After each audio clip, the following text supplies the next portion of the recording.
Dans cet exercice, nous allons voir comment tracer des parallèles et des perpendiculaires. Donc pour la première question, on nous demande de tracer la droite qui est perpendiculaire à la droite D et qui passe par le point A. Donc la première chose à faire est d'utiliser son crayon et d'essayer d'imaginer une perpendiculaire à la droite D comme ceci, essayer de faire en sorte qu'elle passe par le point A. Donc on imagine que notre droite va passer approximativement comme ceci. Ensuite, avec les instruments, pour tracer une perpendiculaire, on va utiliser notre équerre. Sur notre équerre, on va utiliser les deux côtés qui sont gradués, c'est-à-dire les deux côtés qui touchent l'angle droit. Un des côtés doit être aligné avec la droite D, comme ceci.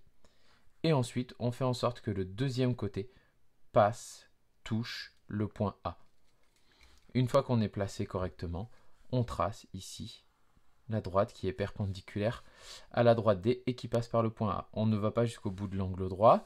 On replace ensuite son équerre ou une règle pour pouvoir prolonger la droite après le point d'intersection avec la droite D. Et bien sûr, on termine en codant l'angle droit. Voilà pour la droite perpendiculaire à la droite D.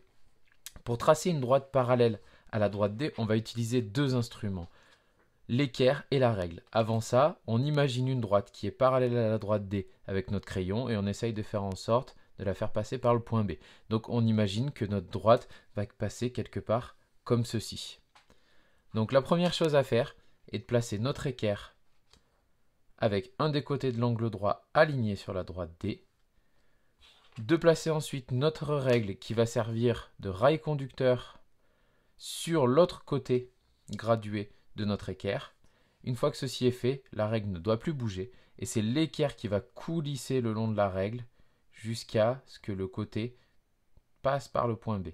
Une fois que c'est le cas, on n'a plus qu'à tracer le long de l'équerre et on a bien ici une droite qui est parallèle à la droite D et qui passe par le point B. On aurait aussi pu se servir de la perpendiculaire qu'on avait tracée auparavant en essayant de tracer une perpendiculaire à cette perpendiculaire et qui passe par le point B et on aurait obtenu notre droite parallèle comme ceci. Il n'y a pas de codage particulier pour les droites parallèles. Dans la deuxième partie de l'exercice, on nous demande de trouver la distance entre le point C et la droite D'. La distance entre le point C et la droite D' est le chemin le plus court entre le point C et un point de la droite D'. Ce chemin le plus court passe par une perpendiculaire. Donc on commence par tracer une perpendiculaire, la perpendiculaire à la droite D' passant par le point C. Donc comme on l'a montré à l'exercice précédent, on trace de la même façon cette perpendiculaire, on pense à la prolonger et on vient ensuite à la règle mesurer la distance entre le point C et le point d'intersection entre cette perpendiculaire et la droite D. Donc là, ici, avec notre règle, nous allons pouvoir mesurer que cette distance est de 1,5 cm.